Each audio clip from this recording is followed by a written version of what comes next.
Minou! June 22nd? Yeah. Yeah. The day after we released our big video about the perfect settings, the advanced edition. We've been working for a long time on this one, a lot of planification to do it. I needed to have a place where I could shoot the whole night without changing the composition.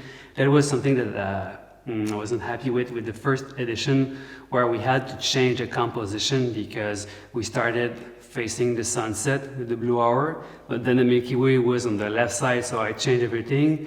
And in any case, we're shooting with the mud cracks, so I kept changing my mind because it's a bit hard to find the right composition.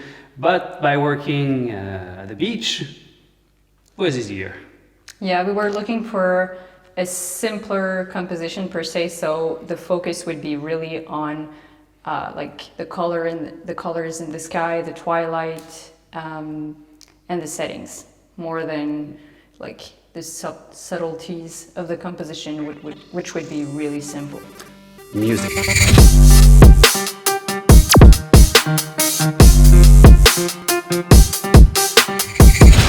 Like I knew it was great value to put all that info, especially the chart with the settings. And I thought about making this short video. Actually, it might be longer than the one from yesterday, about a very interesting question that we had. Yeah. Should I read it right now? Okay. From Dackman. Hey guys, out of the examples of twilight photos you showed, do you have a personal favorite moment? You're both acutely aware of the subtle changes taking place as the light changes and colors shift, but out of that time, does one part appeal more to you aesthetically, and is it the same part for you both? So we'll start by answering for that specific night, the night from the video, because it was a pretty special night. Out of all the nights we've been shooting for the past almost 5 years, the colors in the sky were pretty unique that night. So yeah, it was very specific to that location, moment, weather, and we actually have the same favorite one. We discovered like a few minutes ago. Yeah, it's very obvious, like we never had a yellow background. So our favorite is the first one, which is probably much earlier than our usual like favorite time, I'd say, if there is such a thing as a favorite time. Yeah, so this has been shot at the very beginning of the blue hour, exactly at minute 5 out of the 56 minutes of the blue hour for that specific night. And usually our pictures are not good at that time. We take the first minutes to make sure the composition is great, that we're in the right place, because we don't have much time during the blue hour.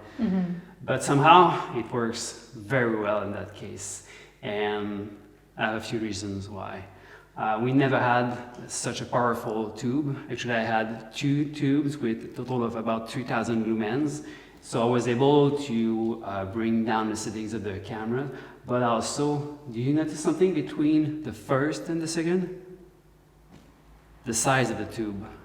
So I remember I decided to start with a smaller tube, but the second one has a small on top of it. Yeah. Okay. So first one is 41 inches, and so the second one is 41 plus 5.5 equal 46.5. And the idea behind that is that I really wanted to make a good first shot for that specific night. So I had more chances to do a good one by having a shorter tube. Yeah, because the bounce of the light would, like, since the tube is shorter, the light has less distance to travel per se before it bounces back. Yep. So it makes it brighter. So that's our favorite from that night, but it's not the case usually. It's a very specific case. Our normal prime time is more like about halfway in the blue hour, but that night, like even if the conditions were changing a lot, we just kept changing the settings, kept changing the color of the tube. And all our pictures have pretty much the same feeling. So we see that Venus is going down and brighter. We start to see the reflection of this planet on the water at some point. And at the end, like it's glowing. So yeah, I guess because of the uniqueness of the colors we had that night, this is our favorite one. And probably, like usually we use that time to kind of warm up to the place and warm up, like to get into our rhythm of creation or rhythm of workflow. So I guess probably we were really well prepared because we knew that night that we wanted to start making like the best picture we could really early on, for the sake of like giving you guys information about the settings and everything. So and it was our second night at the same spot, so we knew the place. We were on fire because it was that session was in December of last year. And we had a 2-month road trip, shooting every night, and we had time to step back a little bit and look at all of the images and figure out a couple of other things. And then we got a new flashlight also that was more powerful, the Lumen Top 1. So I think we really knew what to do. We're better than before. I think we're getting a bit better. And that's the last shooting we've been doing outdoors in decent conditions. Yeah. We shot in the snow, but it was 2 nights. But that's it. Other than that, it's been only studio work since that shooting at the beach. We're due. Go out. We're due. Okay, but we're not spend too much time on the pictures from yesterday because it made me think about showing different cases in different places where these conditions can be the same or different, but mostly our favorite time for a tube light painting. And that is the typical when I do something like this, I'm happy. That's one of our best shots. And this one, do you have the timing? 22 on 68. So the blue hour duration was 68 minutes. Yeah. And it's been shot at minute 22. Yeah. So about like Okay. 1/3. But no clouds. The camera is facing the sunset, and this is how we get that deep blue color. Yeah, that's the recipe. Like no clouds, few minutes after the beginning of the blue hour, and a dark background like mountains or some dunes like this one. And that picture, I was really aiming for this one during that trip because I wanted to have a better quality of this one here. So my second example, this is a super old one that's in 2016, shot at the Great Sand Dunes in Colorado, but same conditions, about same timing, right? A little bit earlier on, it was 15 minutes on 80. Yeah. So the blue hour was a bit longer. So it's about like 20%. And the third one here is kind of the same feeling, but it's totally different because we're facing the other way. So that means that we were able to start earlier, and also it's cloudy, so it's very different. And you can see that it's not the same deep blue as the 2 first ones, and this one is very early in the blue hour, right? Yeah, it was 4 on 60. Yeah, so shooting on the other side, I remember on this one that we started against the sunset, and when we switched, it was still too early for the flashlights that I had back then. The tube was not visible enough because it was not bright enough in comparison to the sky. But my tubes were not as bright back in 2016. Now this one is similar to the first examples with no clouds. Not sure why I have this one here, but it's a beautiful one. It's the first time you were using sand in your hand. And this one here in Bolivia, what's the timing on this one? It's 14 on 51, so about almost a third of the duration. Yeah, and the blue hour was shorter. Yeah, it's less than an hour. And now we're adding some clouds, still facing the sunset with the camera, but you see that it's very different. It's probably earlier. I didn't check the timing on this one, but just the fact that we have clouds makes the sky a bit darker. So this, you have to adjust a little bit when you're changing your settings. Don't just look at the chart and use those settings, because it's not going to work depending on the conditions. It's just good guidelines. So in this case, it's a bit darker because of the clouds, but what's really interesting is that it adds a lot of texture behind the subject. Same thing here. I really like this one. Sometimes you're just lucky. We were at the right place. Like the clouds are perfectly aligned, left and right. And now a totally different one. This was the White Sands in New Mexico. Yeah, this was much earlier. Yeah, so this is even before our normal blue hour. So this was -2 minutes on 71. Yeah, I don't remember which way we're facing on this one, so Yeah. I don't know. So I think there were mountains. So probably like... Not that much. Not much mountains. Well, they were very far but... when we're in the desert. Yeah, okay. Not sure. Cut this part. Cut this part. I'm going to keep it. I'm going to keep it. Cut this part!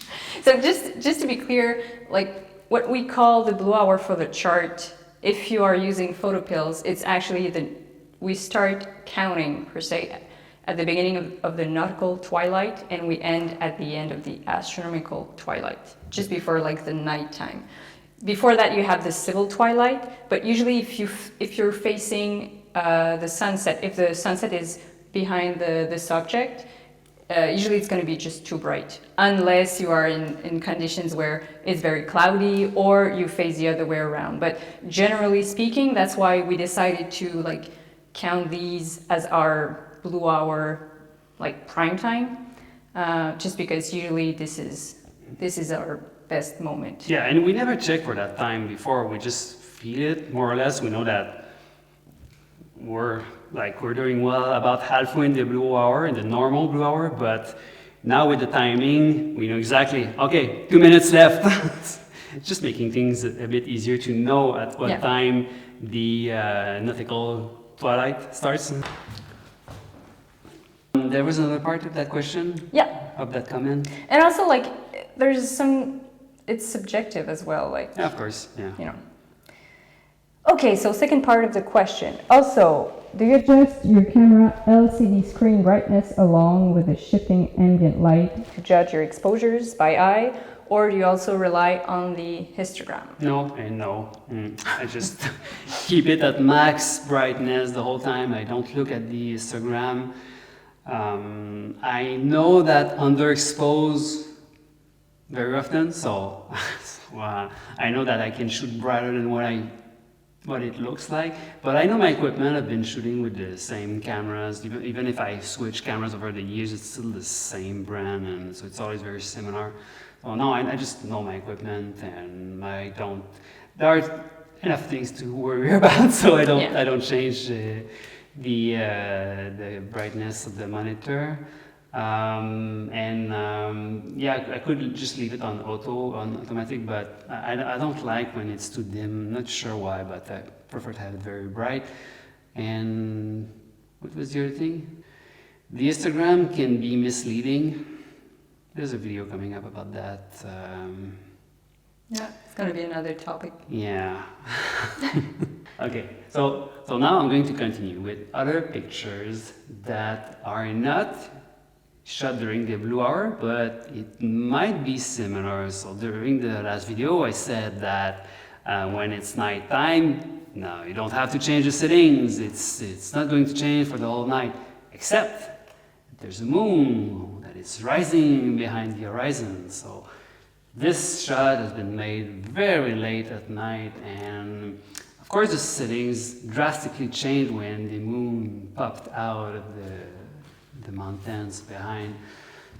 But it's going so much slower, like the speed of the moon is not the same as the sun in the sky. Oh. Same for this one. The moon is changing everything, but as you have a lot of time, you can just take your time to expose for the background, and then you adjust the brightness of the flashlight. So I would say it's about the same as halfway in the blue hour, depending on the size of the moon. So this is not the full moon, but the half moon can be extremely bright on your two pictures. And I mentioned that before, but when you're not sure what to do with the moon, just put it in the frame. That works super well. It's easier than to have it in front. But sometimes if it's very high, like this one here, then it's another story. We rarely have these conditions. It looks like daylight. It looks so bright, but it's probably at 3 or 4 a.m. with the moon very high. You can even see the shadow of the moon on Kim's face on this one.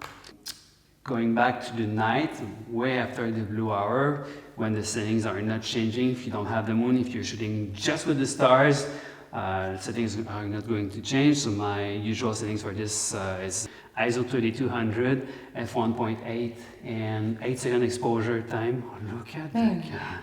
Look at that cat. So 8-second exposure time, but only 2 seconds of light painting. So I'm popping on and off the light on the fly during the exposure. And last picture, it is a blue hour, but Morning blue hour. morning blue hour. I cannot explain why, but this is so different. We're not in the same mood, of course, when it's the morning, but it feels so different for me. Yeah, I can't explain why. If you have some scientific explanation, please share them. I'd be really curious. But for sure, it feels different. Usually, like the colors are different, the weather is different, obviously. And it's very special. We don't do it that often. It's a bit harder to execute, I'd say. Since you arrive in the dark, it's always a bigger challenge to set up everything, find the composition, get in the cold water in the dark. Yeah. Thanks everyone for the great feedback on the video from yesterday. If you feel that something is missing from the videos, just let us know. I think we covered pretty much everything now, so we'll be on vacation for the next years, but if you have any idea. I'm kidding, we still have a long to-do list about beginners topic, advanced topics. What's coming up? Besides all that? Texture in a tube, what else? We have winter shapes, advanced shapes. We have two winter episodes coming up in a few days. Actually, they've been ready for a few months, but I needed to finish the perfect settings one before continuing. So, thanks again. We'll see you soon.